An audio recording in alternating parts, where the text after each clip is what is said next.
Get out of my house, you old woman. Stephanie's words cut through the air like a sharp knife.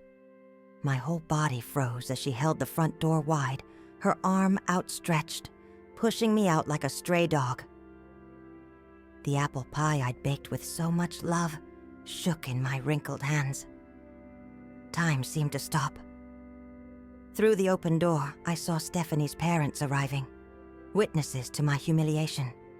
Their faces jolted from surprise to indignation in seconds. But it wasn't their faces that truly surprised me. It was Ethan, my little grandson, standing in the hallway with tears in his eyes, clutching a colorful drawing. "Grandma, I made this for you," he said, running to me before anyone could stop him. The drawing showed the two of us holding hands, with "Best Grandma in the World" scrawled in that childish hand that always filled me with tenderness. Stephanie visibly paled. Her parents, standing at the entrance, exchanged disapproving glances. Not for me, but for her. "Brenda, please, come in." Stephanie's father, Charles, a kind-faced man with graying hair who had always treated me with respect, finally said, "Any grandmother who gets a drawing like that deserves a seat at our table." The silence that followed was a physical weight. Jason finally found his voice, having stood paralyzed through the entire argument. "Mom, please, stay for lunch. I'm so terribly sorry." I looked at the scene. My son, ashamed. Stephanie, humiliated. My grandson, clinging to my skirt. And her parents, offering me the respect their own daughter had denied. "Thank you for the invitation," I replied with all the dignity I could muster, bending down to hug Ethan. "But I think it's better if I come back another time." I handed the pie to the boy. "Share this with your sister and your parents," I whispered. Then I looked at Stephanie, my voice low. "When you're my age, you'll understand that time with your grandchildren is the most precious thing we have. I hope you never have to feel what you just put me through." You must be wondering how we reached this point. How a simple Sunday visit could unravel into one of the biggest humiliations of my life. To understand, I need to go back a little in time. My name is Brenda. I'm 67. I've been a widow for almost a decade, ever since Frank, my husband, passed away from a sudden heart attack. We have 2 children, Jason, 38, and Michelle, 35, who lives out of state. Jason was always the close one, the son who stayed in the same city, who visited on Sundays, who invited me to family dinners. At least, that's how it was. Before Stephanie. I don't want to sound like a bitter mother-in-law stereotype. When Jason introduced her 5 years ago, I was genuinely happy. She was beautiful, smart, a marketing manager with a good job. For the first few months, everything went smoothly. Stephanie would call me for coffee, ask for recipe advice, seemed to want to include me in their lives. The wedding was simple but elegant.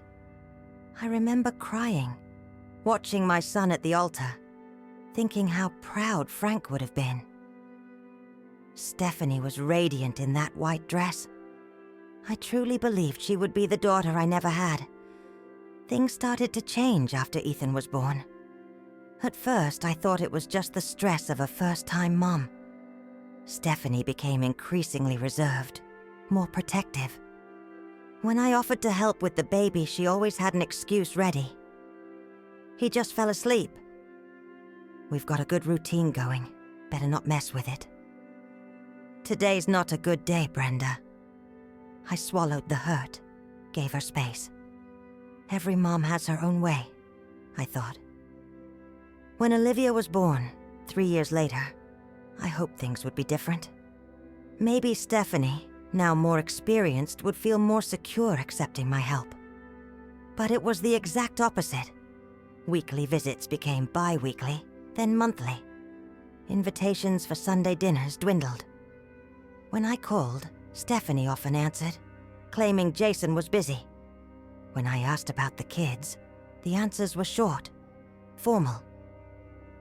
"They're fine, Brenda. Ethan's at his new school. Olivia started ballet." Information. Never invitations to the ballet recital or a school visit. I started to feel slowly erased from their lives. Jason, my son, always so affectionate, seemed torn.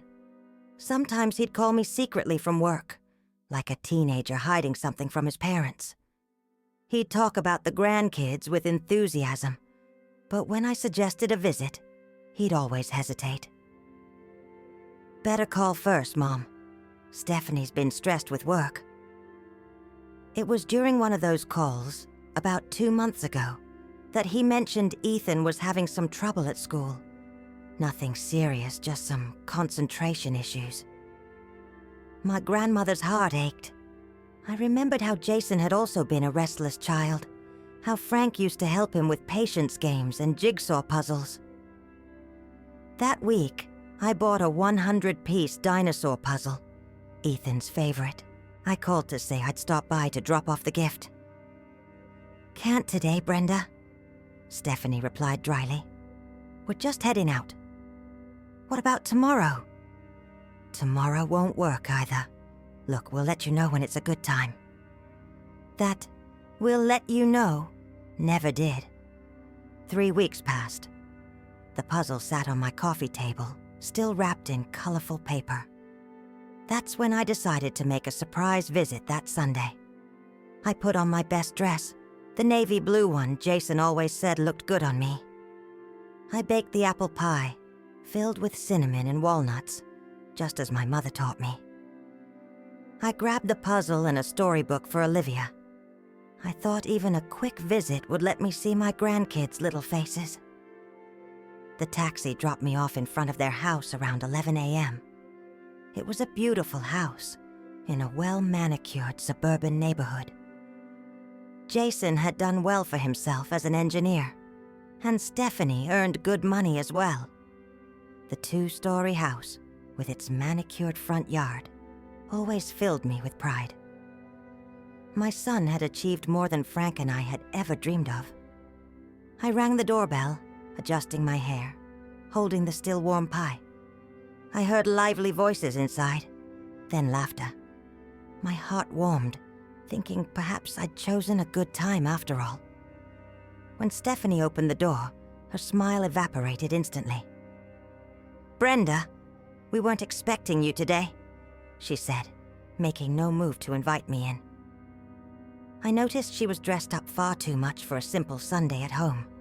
An elegant dress, impeccable makeup, her hair pulled back in an elaborate bun. This wasn't a casual Sunday. "I came to bring a pie for the kids," I replied, my smile fixed. "May I come in?" She hesitated, glancing back as if searching for an escape. Finally, she opened the door a little wider, just enough for me to step inside. The living room was immaculate. The table was set with the good china, the crystal glasses I'd given them as a wedding gift, fresh flowers in the center. This was definitely not just any Sunday lunch.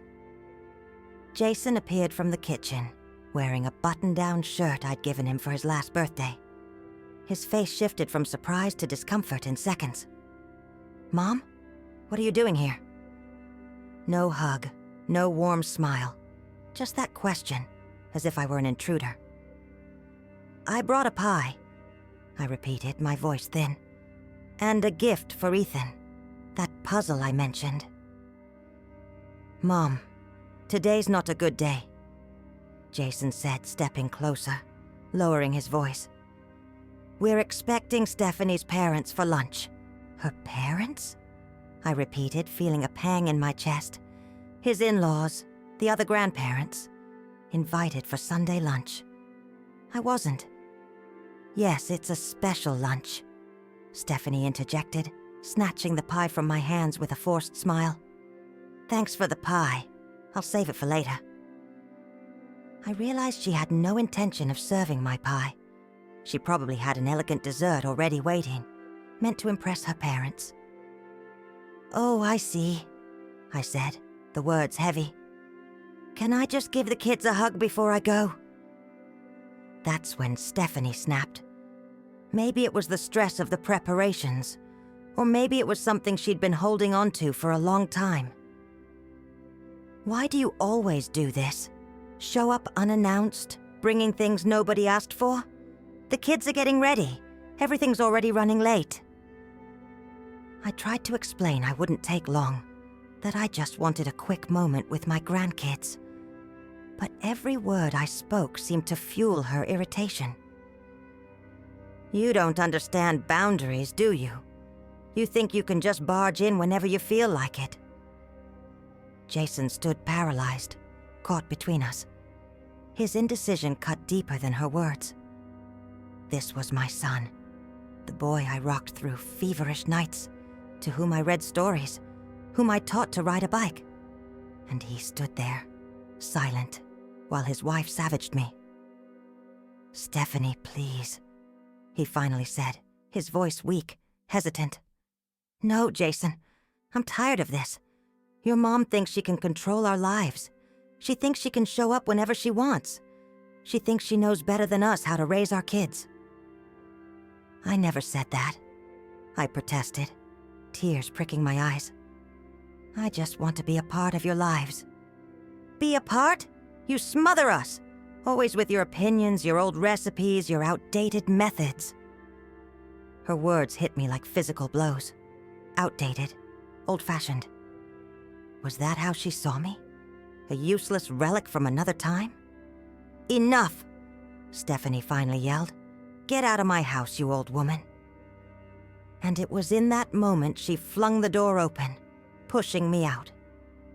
It was in that moment her parents arrived, witnessing my humiliation.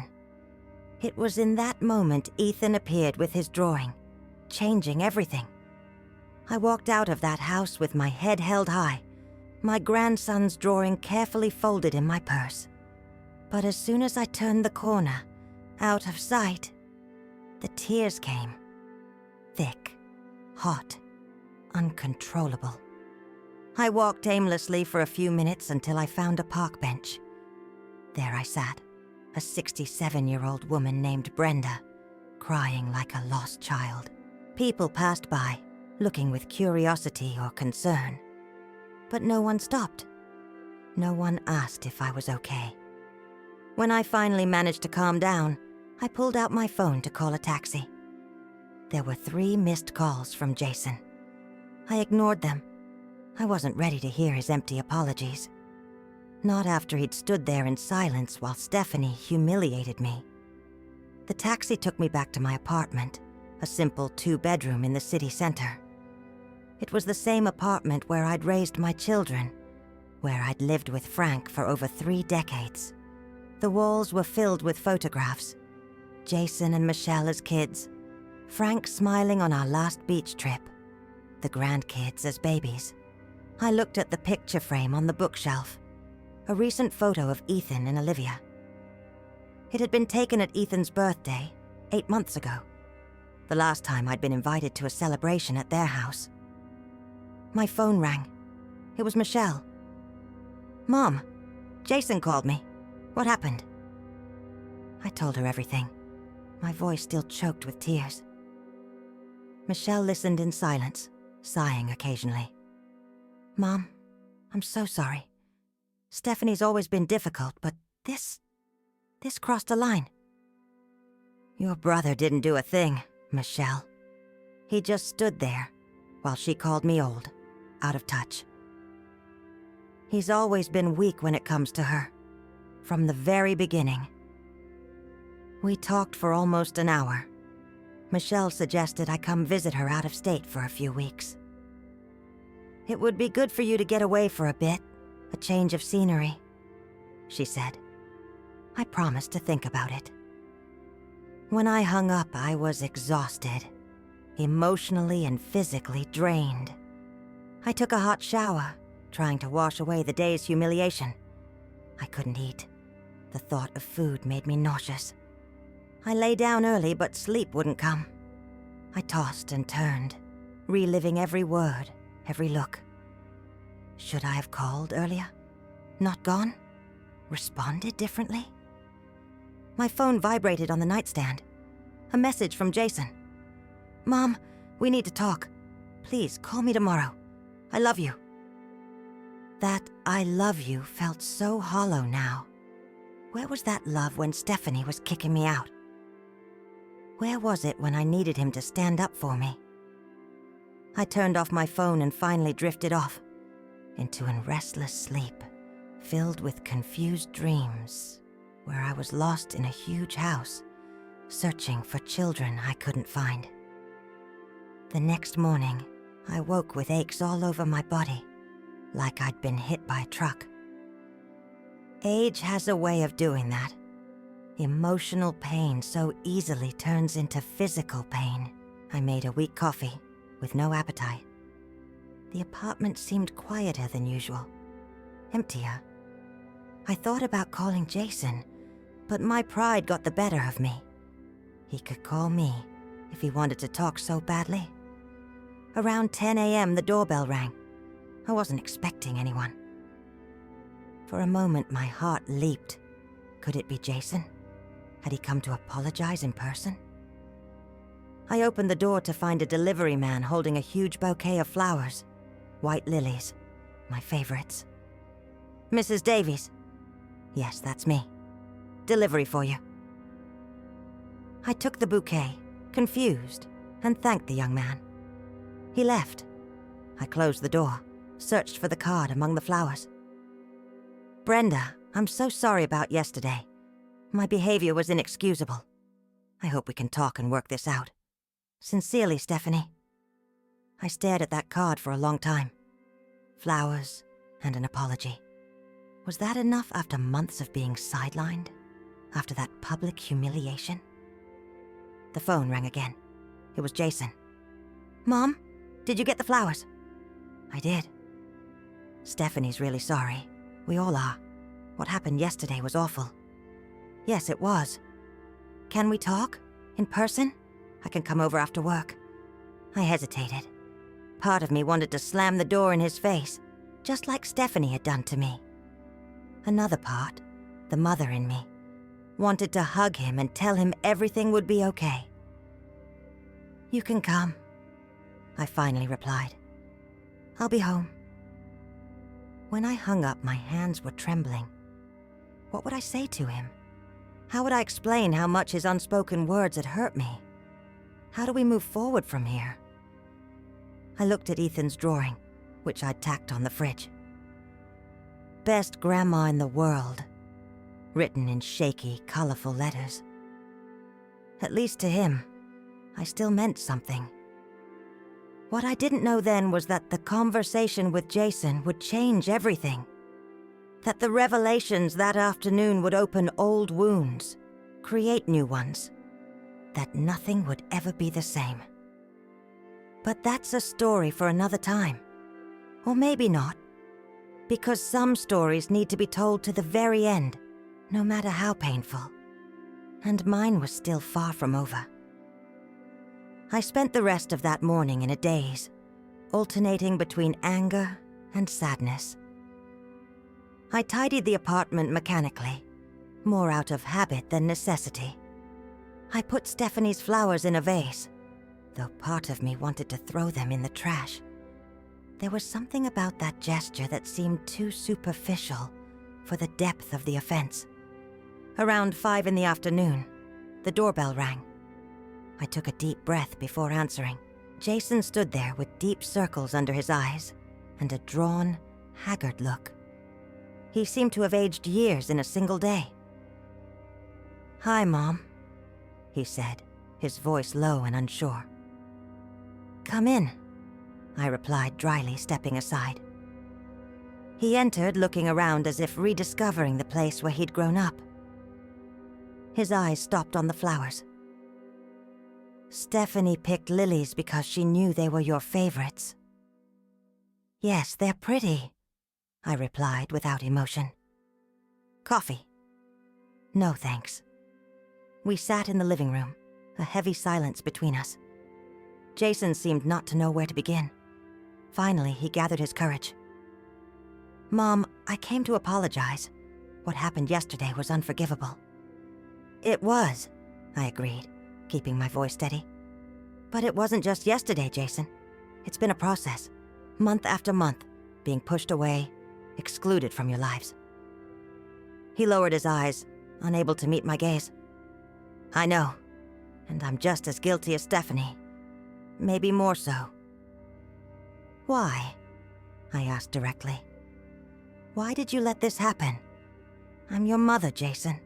I raised you alone after your father died. I never denied you help when you needed it. And yesterday you just stood there while she humiliated me. My voice broke on the last sentence, the pain still too raw. Jason covered his face with his hands, and I realized he was crying. When he finally spoke, his voice was choked. Mom, there are things you don't know. Things I've been keeping for years to protect you. What things? He took a deep breath, like someone preparing to dive into deep, dark waters. Stephanie has issues with maternal figures. Serious issues. Her mother, Eliana, was extremely controlling throughout her childhood and adolescence. Nothing Stephanie did was ever good enough. Nothing. I remembered the elegant woman who had offered me an appetizer in her own home the day before. She didn't seem like the monster Jason described. Eliana's changed a lot in recent years, he continued as if reading my thoughts. After Stephanie's father, Charles, had his stroke, she softened. But the damage was already done. Stephanie grew up afraid of repeating her mother's mistakes, afraid of being controlled again. And what does that have to do with me? I never controlled you kids. Jason hesitated. Not intentionally, Mom, but sometimes you can be a little overbearing. It felt like a slap in the face. Overbearing? Is that how my own son saw me?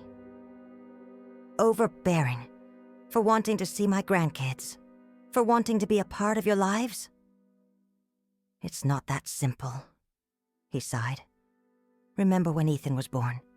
You showed up every day, brought presents, gave advice on how Stephanie should breastfeed, how she should hold the baby. I just wanted to help. I did the same when Michelle had Olivia. Yes, but Michelle's different. She accepts your help, even asks for it. Stephanie! She saw your advice as criticism, as if you were telling her she didn't know how to be a mother.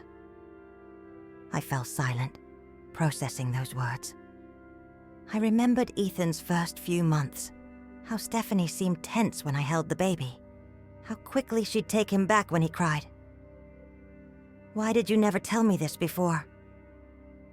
Because I was stuck in the middle, Mom, between you and her. I wanted to please both, and I ended up pleasing no one. I stood up, needing to move, to process it all. I walked to the window, looking at the busy street below.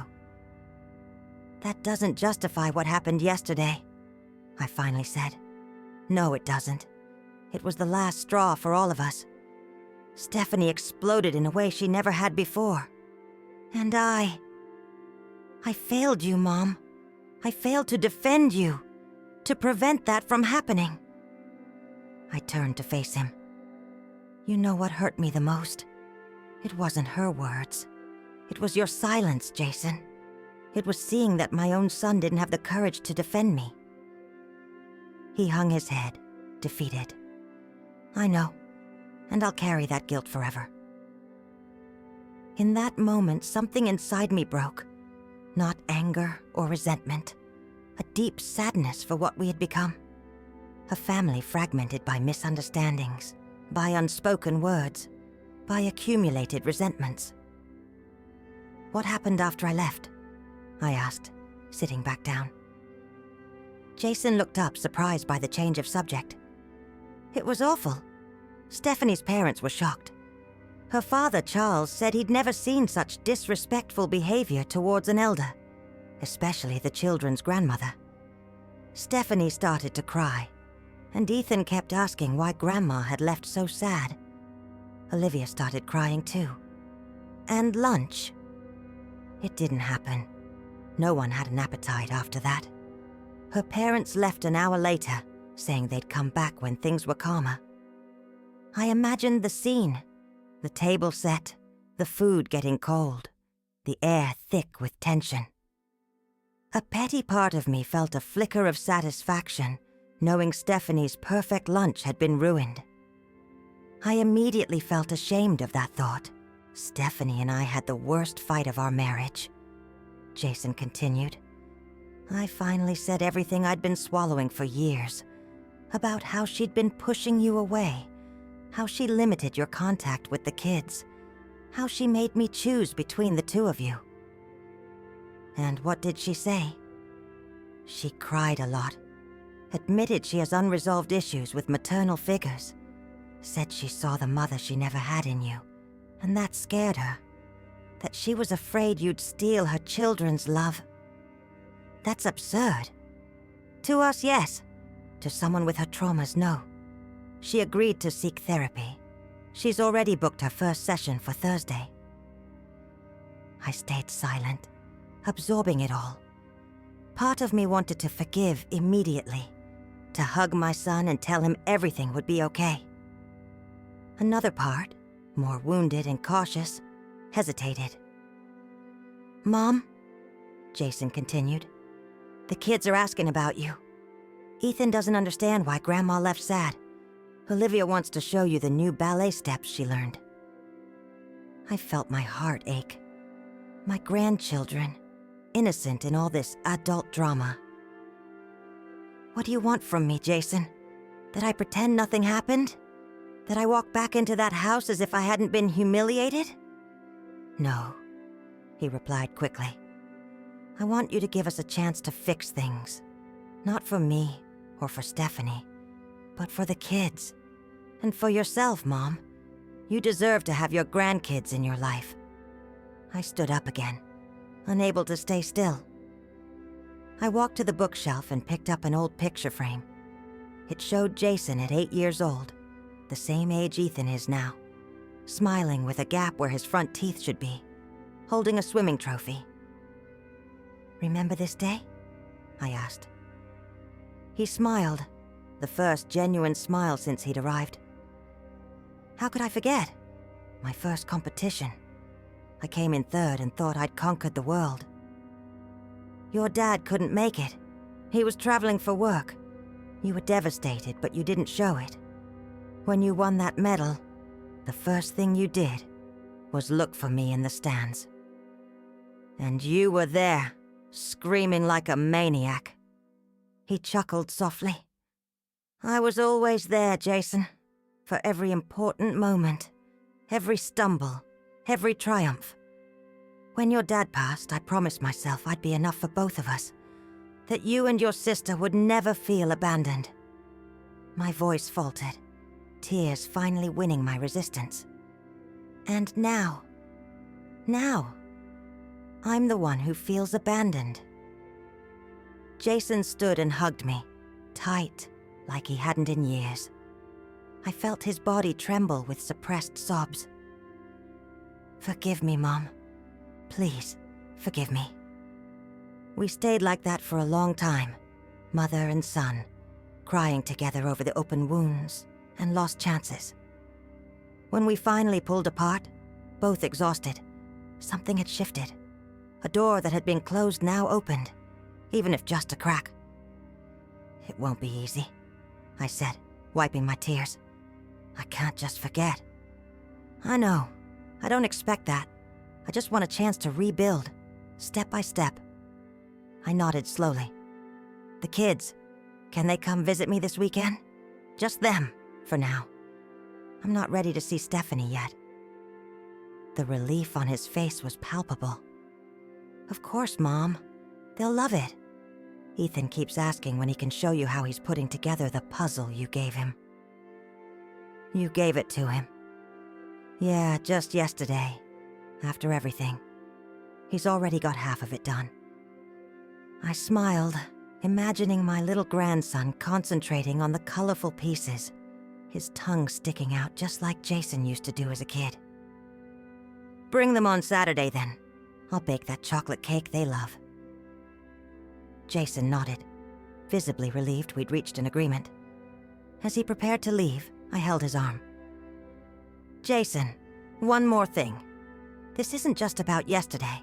It's about months, years of distance. We need to talk about that also, eventually. I know, Mom. And we will. I promise. After he left, I sank onto the couch, emotionally drained. It had been a difficult conversation, but a necessary one. The first step of a long journey of reconciliation. Saturday arrived faster than I expected. I spent all Friday cleaning the apartment, even though it was already spotless. I baked the chocolate cake, bought juices and cookies I knew the kids liked. I tidied up the guest room, which I rarely used, putting out some old toys I kept for when they visited, which hadn't happened in months. At 2 in the afternoon, the doorbell rang. My heart sped up. I opened the door and there they were. Ethan with his gap-toothed grin, Olivia with her messy pigtails, and Jason looking nervous but hopeful. "Grandma!" the kids shouted in unison, throwing themselves into my arms. I hugged them tight, inhaling the scent of their shampoo, feeling the soft texture of their hair, the warmth of their wiggly little bodies. How I'd missed this. "My darlings, look how much you've grown." "Grandma, I brought the puzzle so we can finish it together," Ethan said, proudly holding up the box. "And I learned a new ballet step." Olivia twirled, almost tumbling in the process. "Come on in. I've got chocolate cake waiting for you." Their eyes lit up. Jason smiled, relieved to see the warm reception. "I'll be back to pick them up at 6, okay?" he said. "You can't stay?" I asked, surprised. He hesitated. "I thought you'd want some time just with them." "Stay, son. There's enough cake for everyone." His smile widened, genuine and grateful. We all went inside, and for a few hours it was like time had turned back. The kids told stories from school, showed off drawings. Olivia gave an impromptu ballet performance in the living room. Ethan and I finished the puzzle. Jason watched, participating occasionally, but mostly letting me soak up time with my grandkids. When the clock struck 6, I felt that familiar pang of sadness. I didn't want it to end. "We really need to go, Mom," Jason said, noticing my expression.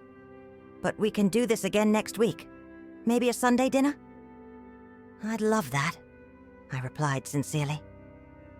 The kids hugged me tight goodbye, promising to come back soon. As they were leaving, Ethan turned around.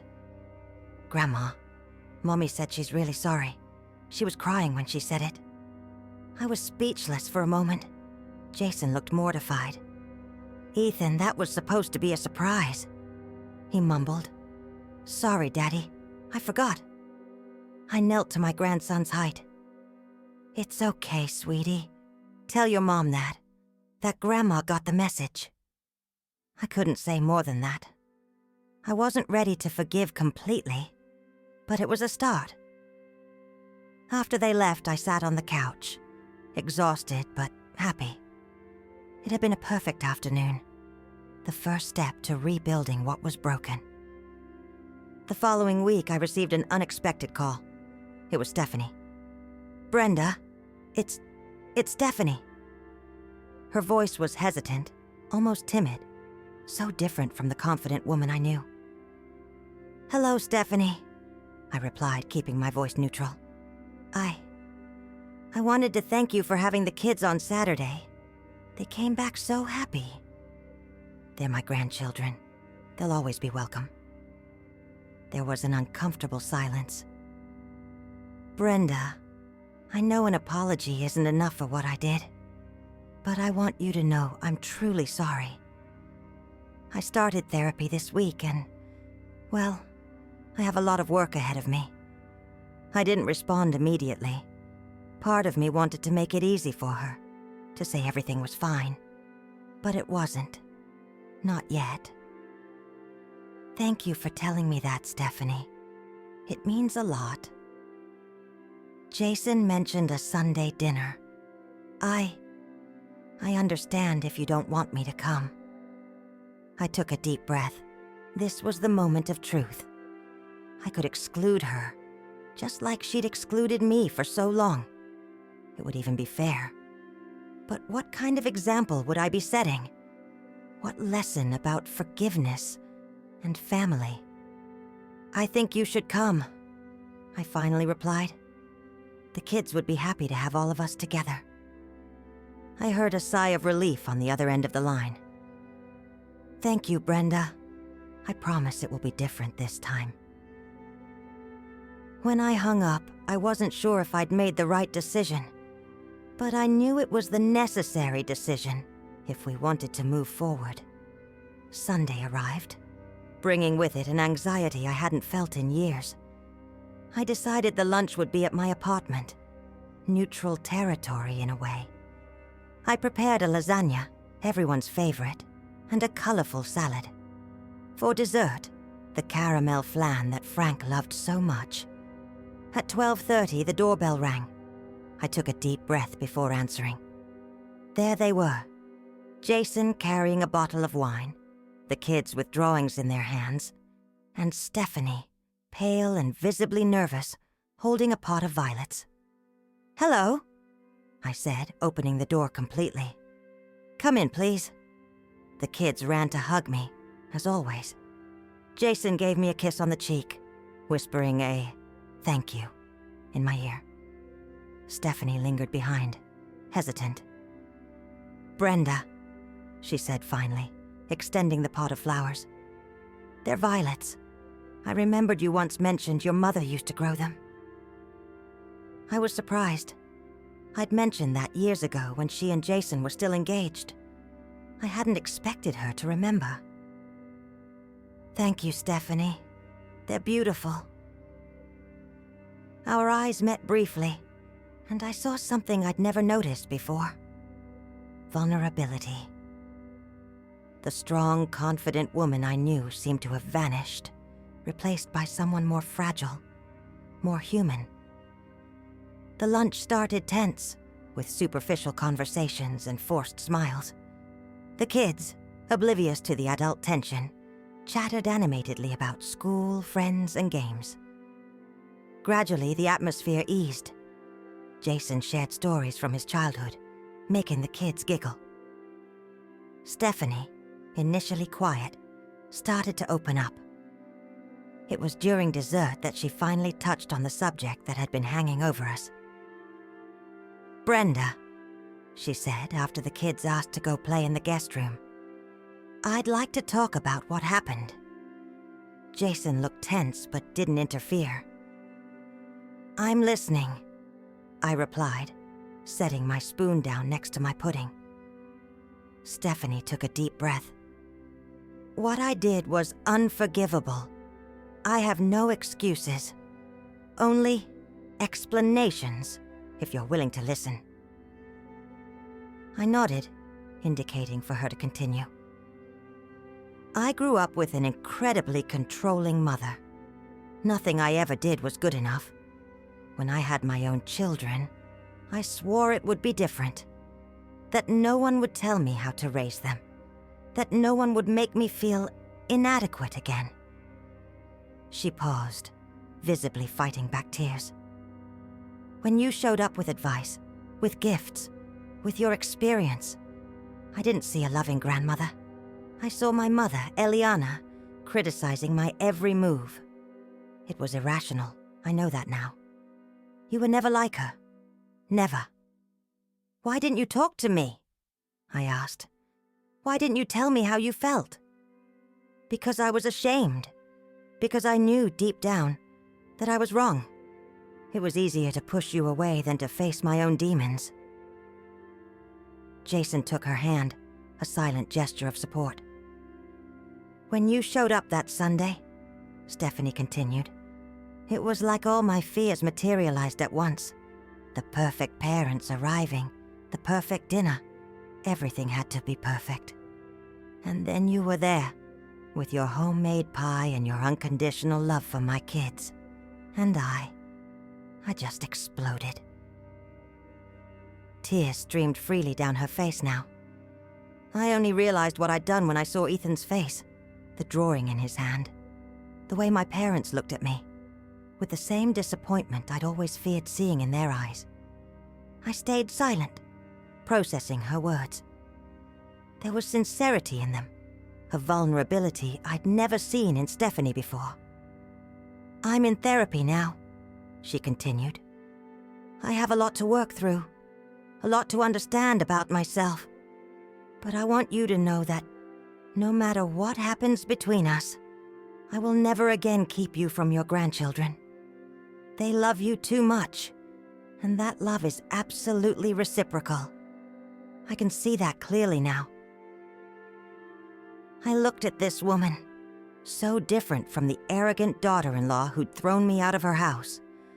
I saw pain in her eyes, genuine regret, a silent plea for a second chance. Stephanie, I finally said, what happened was painful. Not just that Sunday, but all the months leading up to it, being slowly pushed away. It's gonna take time to fully heal. She nodded, lowering her eyes. But, I continued, family is about second chances, about forgiveness. My mother used to say that holding a grudge is like drinking poison and waiting for the other person to die. A small smile appeared on her face. So, can we try again? One step at a time? Stephanie asked, hope clear in her voice. One step at a time, I agreed. At that moment, we heard laughter coming from the guest room. Our three hearts turned to that sound, reminding us of what truly mattered. The following months were a slow, careful reconstruction. Stephanie continued with therapy, and I noticed the gradual changes in her behavior. The invitations for Sunday dinners became regular. The kids spent more time with me, sometimes staying for sleepovers on weekends. On one of those nights, while reading a story to Olivia, she asked a question that caught me off guard. Grandma, why did you and Mommy fight that day? I put the book aside, thinking carefully about how to answer. Sometimes, sweetie, adults have trouble expressing their feelings. Your mom and I had things to work out, but now everything's okay. Mommy cried a lot after you left, she said, with the brutal honesty of children. She told Daddy she'd been mean to you. We all make mistakes, Olivia. The important thing is to learn from them and try to be better. She seemed satisfied with the answer, and soon fell asleep. I stayed there, watching her serene little face, thinking about how children often understand more than we imagine. For Olivia's 6th birthday, 3 months after that Sunday, Stephanie surprised me. In the middle of the party, she asked for everyone's attention. I want to make a special toast, she said, raising her glass of juice. It was a kid's party, after all. To Brenda, the best grandma my children could ever have. Thank you for your love, your patience, and for teaching me that family is about forgiveness and second chances. Our gazes met across the room and I saw tears in her eyes. Tears of gratitude, not sadness. I smiled, raising my own glass in silent response. Later that night, when everyone had left and I was helping clean up, Stephanie approached me. Brenda, there's something I want to ask you. What is it? I'm thinking of going back to school, maybe doing a master's program. but that would mean some nights out, classes on Saturdays. That sounds like a great idea, I replied, genuinely happy for her. The problem is Jason's also swamped with his new project. So I was thinking, would you consider watching the kids on those days? I know it's a lot to ask, after everything. A wave of emotion washed over me. It wasn't just a practical request for help.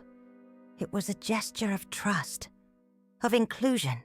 It was Stephanie telling me, without direct words, that she saw me as an essential part of the family again. It would be my pleasure, I replied, my voice thick with emotion. You know I love spending time with them. She smiled, relieved. Thank you. That means so much to me.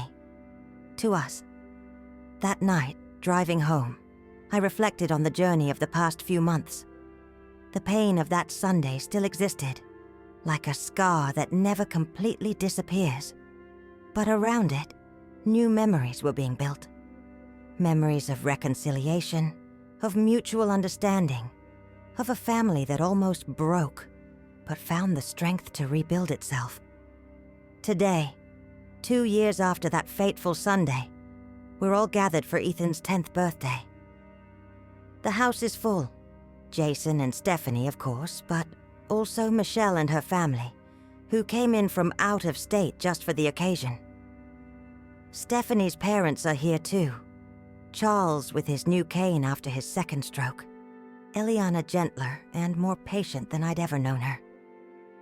I watched Stephanie in the kitchen, now more confident in her role as a mother, more open to opinions and advice. She finished her master's program 6 months ago and got a promotion at work. Jason seems happier, lighter, no longer divided between the women in his life and the kids. Oh, how they've grown. Ethan, now a preteen interested in science and astronomy. Olivia, at 7, still passionate about ballet, but also discovering a talent for painting. A talent we nurture together on Tuesday and Thursday afternoons when she stays with me after school. When it's time to sing Happy Birthday, Ethan calls me over to stand next to him for the picture.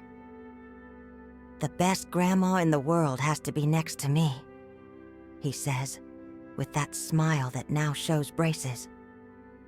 After everyone leaves, I help Stephanie clean the kitchen. We work in comfortable silence, the tension of years ago completely dissipated. You know, Brenda, she says suddenly, sometimes I think about that Sunday, about how I could have lost all of this. But you didn't, I reply softly. Sometimes we have to hit rock bottom to see the sky clearly. She smiles, that genuine smile I've learned to appreciate. Thank you for not giving up on us. Family doesn't give up, I respond simply. Later at home, I look at the framed drawing on the wall, the very one Ethan gave me that Sunday. Best grandma in the world, now protected by glass and wood, a constant reminder of the power of love and forgiveness. Next to it, a recent photo of all of us last Christmas. Jason and Stephanie embracing, the kids in front, me beside them, all smiling. A family that almost lost its way, but found its way back. I think of Frank, of how proud he'd be to see our family today. I think of my own mother, of her lessons about forgiveness and patience. I think of all the doors that have closed and opened throughout my life. At 69, I've learned that the most important doors aren't the ones others open or close for us. They're the ones we choose to walk through ourselves, even when the path on the other side seems uncertain and frightening.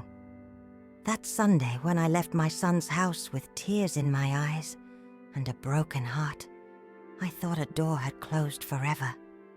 What I didn't realize was that another, far more significant one, was just beginning to open.